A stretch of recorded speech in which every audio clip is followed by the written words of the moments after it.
بسم اللہ الرحمن الرحیم نحمدہ ونصلی علی رسولہ الکریم۔ آج ہم پڑھیں گے آسان نحو حصہ اول کا تیسرا سبق، مرکب۔ مرکب کسے کہتے ہیں؟ ابھی ہم نے پڑھا تھا مفرد جسے کلمہ بھی کہتے ہیں، جو کہ قسم کس کی ہے؟ اسم کی۔ ٹھیک ہے، تو اب ہم پڑھیں گے مرکب۔ یہ مرکب ہے اور مفرد جو قسم ہے یہ موضوع کی ہے، اوپر موضوع آیا ہوگا میرے خیال میں، یہ رہا لفظ موضوع۔ اس کی دو قسمیں تھیں، تو اس میں آج ہم مرکب پڑھ رہے ہیں۔ ٹھیک ہے، تو مرکب وہ بات ہے جو دو یا زیادہ کلموں سے مل کر بنے، یعنی ایک کو تو مفرد کہیں گے جسے ہم کلمہ بھی کہتے ہیں، ایک سے زیادہ ہے تو اسے ہم مرکب کہیں گے۔ اور یہ سب ان الفاظ کی بات ہو رہی جن کا مطلب ہوتا ہے۔ مرکب کی دو قسمیں ہیں، مرکب مفید اور مرکب غیر مفید۔ اب مرکب مفید کیا ہوتا ہے؟ وہ بات ہے جس سے سننے والے کو کسی واقعے کی خبر یا کسی بات کی طلب معلوم ہو، جیسے حسن حاضر، حسن موجود ہے۔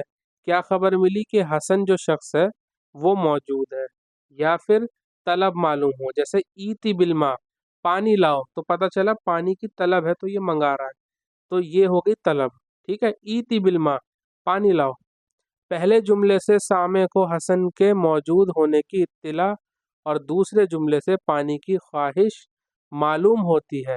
فائدہ: مرکب مفید کو جملہ اور کلام بھی کہتے ہیں۔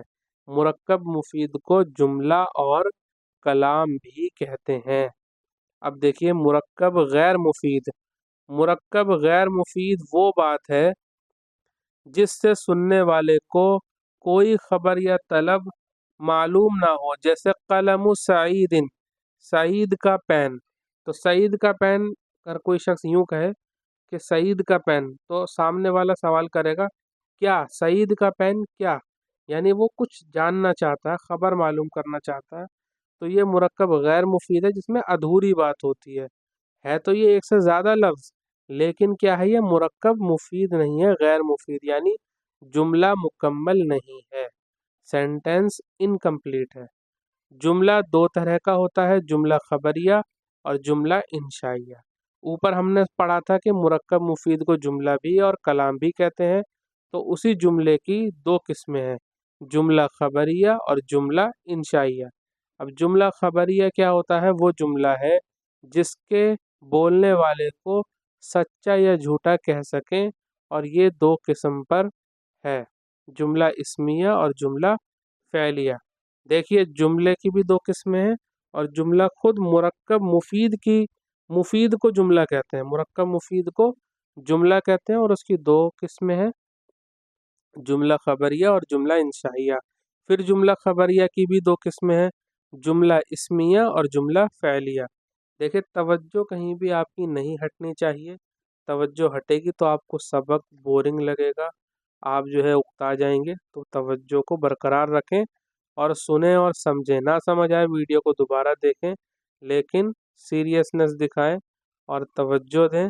ٹھیک ہے، سنجیدگی سے پڑھیں۔ جملہ دو طرح کا ہوتا ہے، جملہ خبریہ، جملہ انشائیہ۔ جملہ خبریہ وہ جملہ ہے جس کے بولنے والے کو سچا یا جھوٹا کہہ سکیں، اور یہ دو قسم پر ہے۔ ٹھیک ہے، جملہ خبریہ دو قسم پر ہے، اس کے کہنے والے کو سچا یا جھوٹا کہہ سکتے ہیں۔ جیسے کہ میں کہوں کہ حسن موجود ہے، تو اب یہ میری بات سچی بھی ہو سکتی ہے اور جھوٹی بھی، تو اس سے یہ پتہ چلا کہ میں نے جو جملہ کہا ہے یہ خبریہ ہے۔ ٹھیک ہے، اب یہ خبریہ بھی دو طرح کا ہوتا ہے، اسمیہ اور فعلیہ۔ اب اسمیہ اور فعلیہ بتا رہے ہیں۔ جملہ اسمیہ وہ جملہ ہے جس کا پہلا جز یعنی پہلا حصہ اسم ہو اور دوسرا جز خواہ اسم ہو یا فعل ہو، جیسے زید قائم اور زید قامہ۔ زید قائم میں پہلا حصہ یعنی زید اسم ہے، اور زید قامہ میں بھی پہلا حصہ اسم ہے یعنی زید۔ قائم بھی اسم ہے لیکن پہلا حصہ اسم ہونے کی وجہ سے جملہ اسمیہ ہو گیا۔ یہاں پر بھی یہی ہے، دوسرا حصہ فعل ہے لیکن پہلا حصہ اسم ہے تو جملہ اسمیہ ہو گیا۔ اب جملہ فعلیہ، جملہ فعلیہ وہ جملہ ہے جس کا پہلا جز فعل ہو، جیسے قام زید، قام زید۔ شروع میں فعل آ گیا تو جملہ فعلیہ ہو گیا، شروع میں اسم آ گیا تو جملہ اسمیہ ہو گیا۔ اب جملہ انشائیہ وہ جملہ ہے جس کے بولنے والے کو سچا یا جھوٹا نہ کہہ سکیں، جیسے ایتی بالما کہ پانی لا، تو ہم یوں نہیں کہہ سکتے یہ شخص سچ بول رہا ہے یا جھوٹ بول رہا ہے، بلکہ وہ تو کسی چیز کی طلب کر رہا ہے، تو جب وہ کسی چیز کی طلب کر رہا ہے تو وہ سچا یا جھوٹا نہیں ہے، ٹھیک ہے۔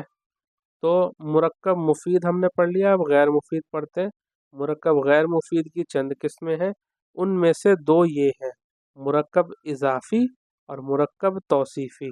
اب مرکب اضافی دیکھ لیتے ہیں، جس کا پہلا جز مضاف اور دوسرا جز مضاف الیہ ہو، جیسے کتاب قاسمن، کتاب قاسمن، قاسم کی کتاب۔ یا مرکب توصیفی ہو، جس کا پہلا جز موصوف اور دوسرا صفت ہو، جیسے ثوب جمیل، ثوب جمیل۔ دیکھیے مرکب اضافی بھی آگے تفصیل سے پڑھیں گے، یا اگر آپ پہلے سے منہاج العربیہ یا قصص النبیین پڑھ کر آئے ہیں تو آپ کو سمجھ میں آئے گا کہ مرکب اضافی کیا ہوتا ہے، مرکب توصیفی۔ اضافی مطلب جس میں مضاف اور مضاف الیہ ہو، توصیفی مطلب جس میں موصوف صفت یا نعت و منعوت ہو، ٹھیک ہے۔ تو یہاں پر ہم اس سبق کو مکمل کرتے ہیں۔ وآخر دعوانا ان الحمد للہ رب العالمین۔